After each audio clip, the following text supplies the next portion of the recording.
बुद्ध ने यश को और यश के मित्रों को कैसे भिक्षु संघ में शामिल किया। यश नाम का एक गृहस्थ था। वह तरुण था।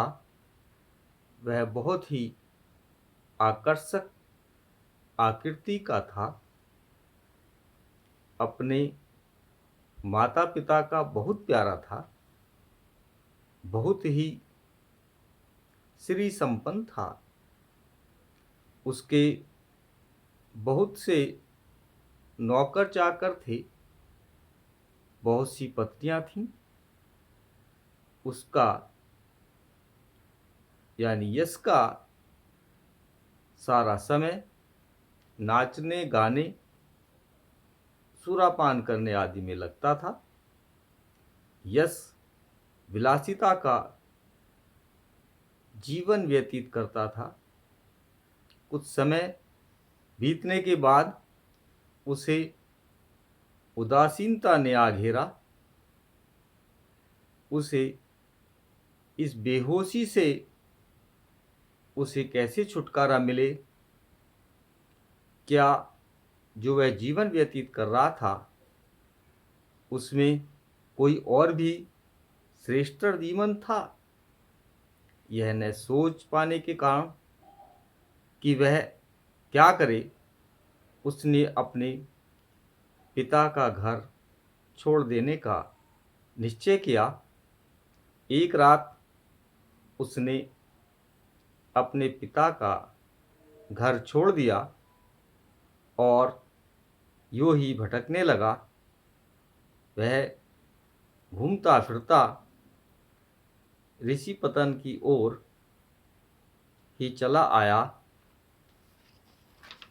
चिंता के कारण वह एक जगह बैठ गया और बैठा बैठा अकेला ही जोर जोर से बड़बड़ाने लगा। कहने लगा, मैं कहाँ हूँ, कौन सा रास्ता है और कितनी परेशानी है। ओह, कितना दुख है। यह घटना उसी रात की है जिस दिन तथागत ने ऋषि पतन में पंचवर्गीय भिक्षुओं को उपदेश दिया था।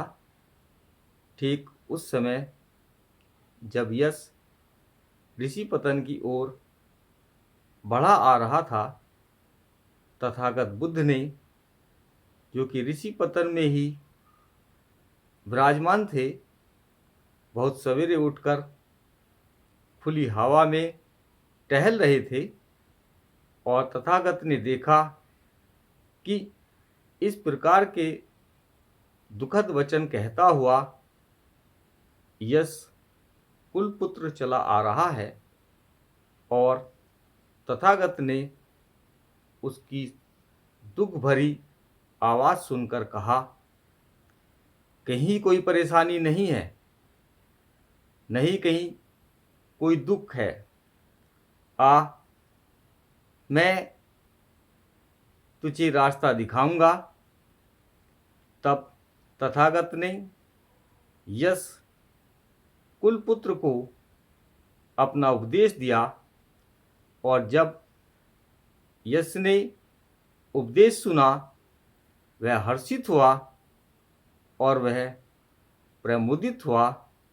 उसने अपने सुनहरे जूते छोड़ दिए और जाकर तथागत के पास बैठ उन्हें नमस्कार किया।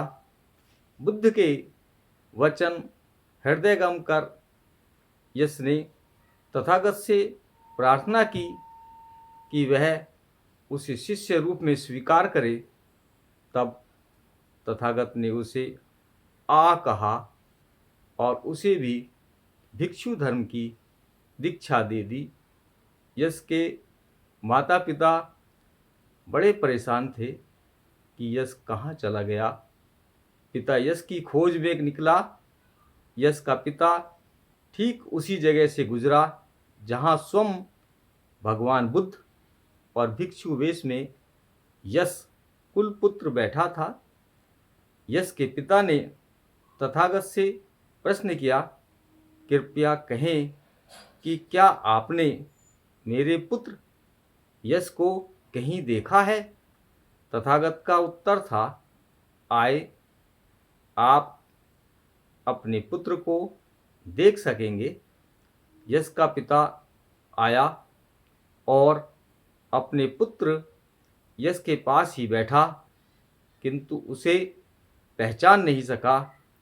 तथागत ने उसे बताया कि यश उनके पास आया था और कैसे उनका प्रवचन सुनकर वह भिक्षु बन गया है। तब पिता ने अपने पुत्र को पहचान लिया। उसे इस बात से प्रसन्नता हुई कि उसके पुत्र ने शील ग्रहण किए हैं। पुत्र यश का पिता बोला, तुम्हारी माँ तुम्हारे वियोग के दुख से बहुत दुखी है, घर आकर उसे सुखी करो।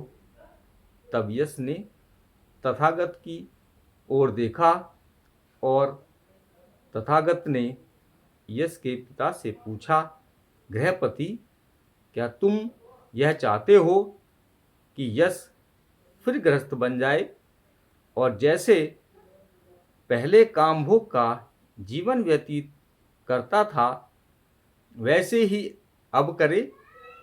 यश के पिता ने उत्तर दिया, यदि मेरे पुत्र यश को आपके साथ ठहरना ही अच्छा लगता है तो वह आपके साथ ही ठहरे। यश ने एक भिक्षु ही बने रहना ठीक समझा। विदा लेने से पहले यश के पिता ने कहा, भिक्षु संघ सहित तथागत मेरे घर पर भोजन करना स्वीकार करें।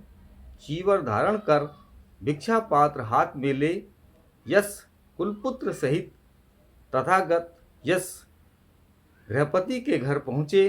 घर जाने पर माँ और यश कुलपुत्र की पूर्व भार्या ने भी तथागत के दर्शन किए। भोजनांतर तथागत ने यश गृहपति के परिवार के लोगों को धर्मोपदेश दिया। वे बहुत खुश हुए और उन्होंने तथागत की शरण ग्रहण की। यक्ष के 4 मित्र थे जो वाराणसी के ही धनियों के पुत्र थे। उनके नाम थे विमल, सुबाहु, पूर्णजित तथा गवामपति। जब यश के मित्रों ने सुना कि यश ने बुद्ध और उनके धर्म की शरण ग्रहण की तो उन्हें लगा कि जो बात यश के लिए अच्छी है वही उनके लिए भी अच्छी होगी।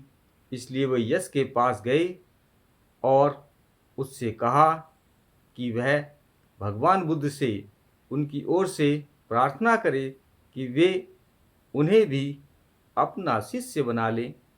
यश ने स्वीकार किया और भगवान से प्रार्थना की, कृपया इन मेरे 4 मित्रों को धर्मोपदेश देकर कृतार्थ करें।